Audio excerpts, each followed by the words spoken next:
사도행전 10장 1절에서 23절까지 말씀 같이 한 목소리로 천천히 읽도록 하겠습니다. 사도행전 10장 1절에서 23절입니다. 가이사랴에 고넬료라 하는 사람이 있으니 이달리아 부데라 하는 군대의 백부장이라.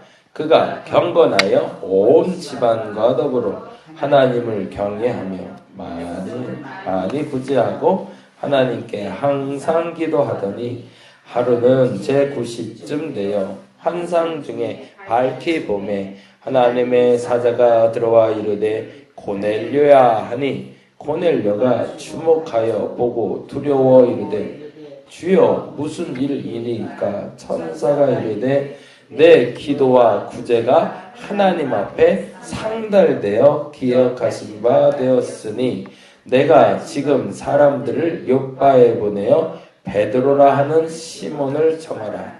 그는 무도장이 시몬의 집에 유숙하니 그 집은 해변에 있다 하더라. 마침 말하던 천사가 떠나매 고넬료가 집안 하인 둘과 부하 가운데 경건한 사람 하나를 불러 이 일을 다 이루고 보내리라. 그들이 길을 가다가 그 성에 가까이 갔을 그때에 베드로가 기도하려고 지붕에 올라가니 그 시각은 제6시더라. 그가 시장하여 먹고자 하매 사람들이 준비할 때에 황홀한 중에 하늘이 열리며 한 그릇이 내려오는 것을 보니 큰 보자기 같고 내 귀를 메어 땅에 들이웠더라. 그 안에는 땅에 있는 각종 네발 가진 짐승과 기는 것과 공중에 나는 것들이 있더라. 또 소리가 있으되 베드로야 일어나 잡아 먹어라 하거늘. 베드로가 이르되 주여 그럴 수 없나이다. 속되고 깨끗하지 아니한 것을 내가 결코 먹지 아니하였나이다 한데 또 두 번째 소리가 있으되 하나님께서 깨끗하게 하신 것을 내가 속되다 하지 말라 하더라. 이런 일이 3번 있은 후 그 그릇이 곧 하늘로 올려져 가니라. 베드로가 본 바 환상이 무슨 뜻인지 속으로 의아해 하더니 마침 고넬료가 보낸 사람들이 시몬의 집을 찾아 문 밖에 서서 불러 묻되 베드로라 하는 시몬이 여기 유숙하느냐 하거늘. 베드로가 그 환상에 대하여 생각할 때에 성령께서 그에게 말씀하시되 두 사람이 너를 찾으니 일어나 내려가 의심하지 말고 함께 가라. 내가 그들을 보내었느니라 하시니 베드로가 일어나 내려가 그 사람들을 보고 이르되 내가 곧 너희가 찾는 사람인데 너희가 무슨 일로 왔느냐? 그들이 대답하되 백부장 고넬료는 의인이요 하나님을 경외하는 사람이라 유대 온 족속이 칭찬하더니 그가 거룩한 천사의 지시를 받아 당신을 그 집으로 청하여 말을 들으려 하느니라 한데 베드로가 불러들여 유숙하게 하니라. 아멘. 너무 잘 알고 있는 말씀이라 그냥 당연히 받아들여지는데요. 사실은 2000년 전 이 사건은 굉장히 황당한 사건입니다. 첫 번째 황당함은 사실은 베드로의 입장이에요. 뭐 잘 아는 대로 말하자면 베드로가 첫 번째 환상을 보잖아요. 이 사람이 아무리 일자무식이라도 기본을 아는 사람이었거든요. 아무리 글을 모른다고 해도 듣고 본 게 있는데 근데 그것 중에 가장 우리의 마음속에 가장 익숙한 거는 행동을 통해서 배운 거잖아요. 글로 배우는 것과 말로 배우는 것보다 행동을 배우고 보고 배우는 게 가장 중요합니다. 그래서 말 습관도 보면 초등학교 1학년만 돼도 벌써 욕을 하는 친구들이 있더라고요. 너무 상스러운 욕을 너무 익숙하게 쓰는 친구들이 있어요. 그런 친구들 보면 사실은 대번 압니다. 어디서 배웠는지. 그 말을 배우는 기본은 사실은 외부가 아니라 부모죠. 마찬가지로 가장 좋은 것들도 부모를 통해서 공급받습니다. 베드로가 최소한 다른 건 몰라도 먹어야 될 거 하고 먹지 말아야 될 것은 알고 있었습니다. 근데 그것은 레위기의 율법, 심지어 지금 본인이 사는 것보다 2000년 전부터 유대인들이 지켜왔던 율법이거든요. 근데 그것을 하나님이 어기라라는 것이 첫 번째 황당한 사건입니다. 이게 말도 안 되는 거죠. 그런데 하나님이 이렇게 얘기하십니다. 내가 깨끗하다 한 것을 네가 속되다 하지 말라. 그리고 또 하나인데요. 굉장히 중요한 사건인데 베드로가 여러분 잘 아시는 대로 유대인들 때문에 감옥에 좀 갔다 왔어요. 뭐 때문에 갔다 왔죠? 복음 전하다가 낭패를 봤어요. 사람들이 막 화가 나서 감히 죽이지는 못하고 감옥에 넣고 그리고 심지어는 스데반이라는 사람은 순교까지 당했어요. 기도하고 있었고 배고파서 환상 중에 봤는데 갑자기 거룩하지 않은 음식물들을 먹으라는 환상을 보고 있는데 똑똑똑 소리가 나는 거예요. 근데 누구냐라고 말했더니 뭐라고 그랬대요? 이달리아 군대에서 나왔다는 거예요. 그럼 무슨 말이 우리말로 하면 공안에서 나왔다는 얘기잖아요. 그러니 베드로 입장에서 처음에 든 생각은 뭐였을까요? 내가 또 뭘 잘못했나? 또 잡혀가는 거 아닌가? 라는 생각이 들겠죠. 근데 그때 하나님이 또 똑같이 얘기하시는 겁니다. 저 사람들은 내가 보냈으니 따라가라. 그러니까 베드로에게는 두 가지의 매우 중요한 결단을 해야 되는 겁니다. 첫째는 먹지 말아야 될 것을 먹어야 되겠구나. 그리고 둘째는 지금 내가 잡혀가서 어떻게 될지 모르겠구나. 이번에 외국에서 중국인 2명이 실종됐다고 하죠. 그래서 또 IS가 아무래도 그렇게 된 것 같다고 걱정이 좀 많다고 합니다. 근데 문제는 그 중국인 2명이 또 한국인 선교사에게 영어를 배우던 분들이래요. 그래서 이제 중국 당국에서 우리 한국 선교사들에 대해서 조금 안 좋게 또 마음을 먹기 시작했다고 합니다.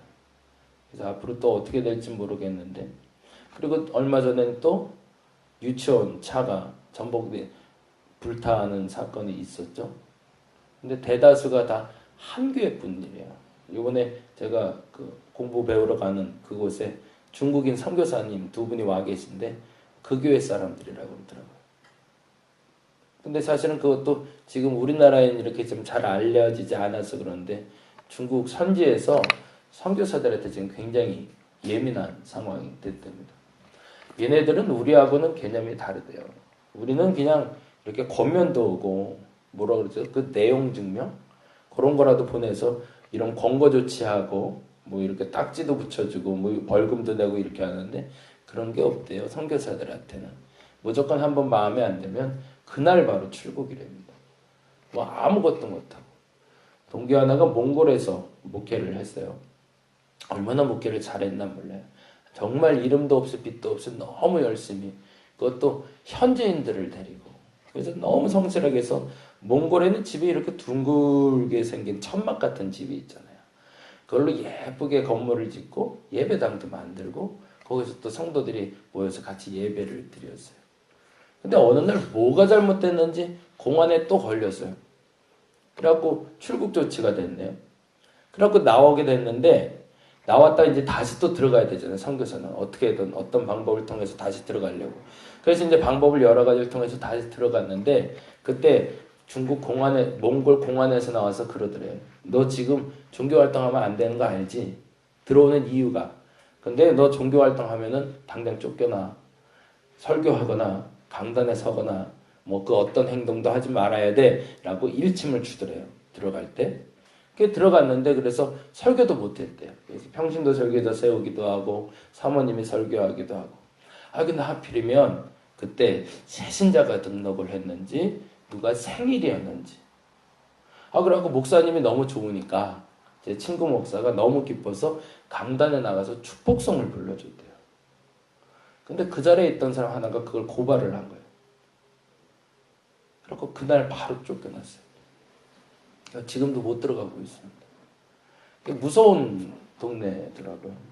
그냥 우리가 보기에는 그냥 저 땅덩이 13억이나 되고 뭐 그냥 다 좋겠다. 그리고 심지어 이제는 거긴 선교지가 아니라 이제는 복음을 전하는 곳이다. 막 이런 얘기까지 나오고 있는데 사실은 그 내막은 아직도 무서운 곳이더라고요. 베드로의 마음이 사실은 그 상황인 겁니다. 이게 그렇게 쉽게 받아들일 만한 상황은 아닌 거예요. 로마 군사에 그것도 백부장의 집에서 사람이 왔다고 그러니까 이건 잡혀가서 내가 죽을 수도 있겠구나 라는 생각을 할 법한 상황입니다. 근데 더 당황스러운 건 사실은 고넬료라는 사람이에요.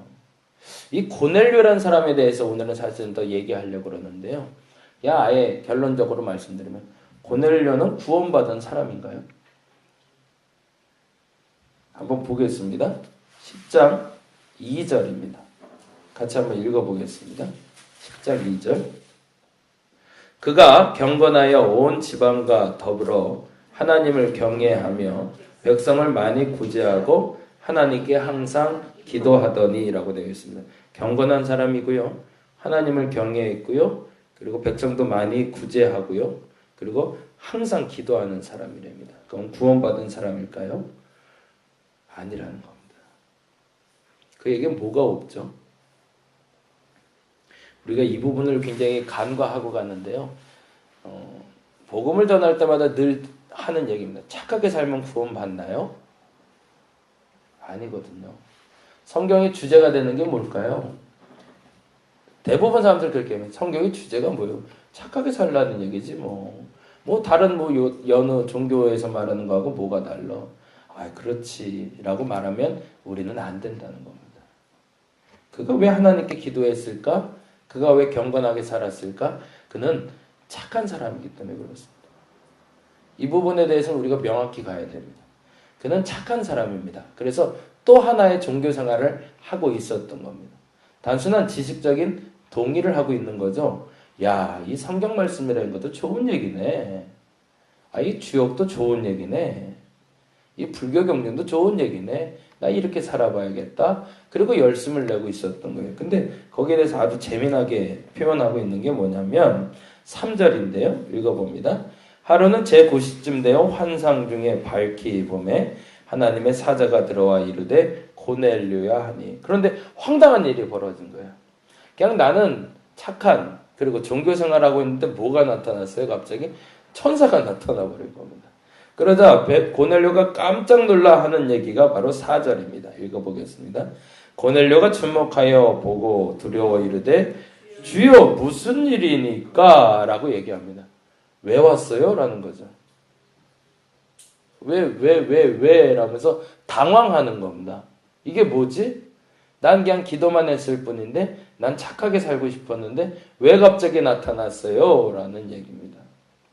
그러자 천사가 이렇게 얘기하죠. 내 기도와 구제가 하나님 앞에 상달되어 기억하신 바 되었다라고 되어 있습니다.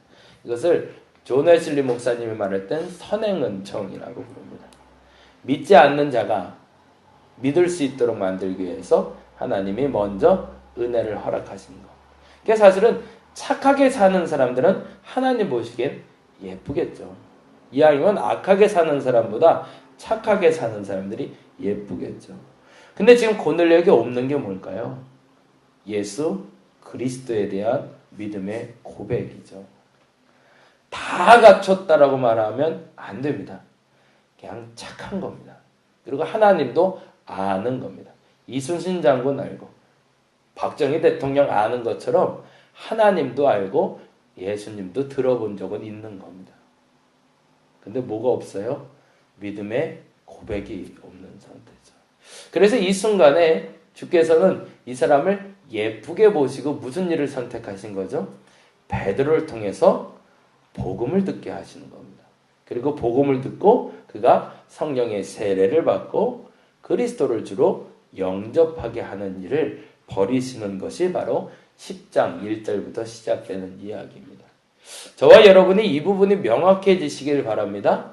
예수 믿는 이유는 착하게 살기 위해서가 아닙니다. 근데 어느 날부턴가 나도 암묵적으로 동의해 가고 있습니다. 그리고 그렇게 말하는 것이 그냥 보편적으로 좋으니까 그냥 인정하고 너는 그렇게 살아라. 근데 나는 예수 믿을 거야. 라고 홀로 예수 믿는 그리스도인들이 참 많이 있습니다.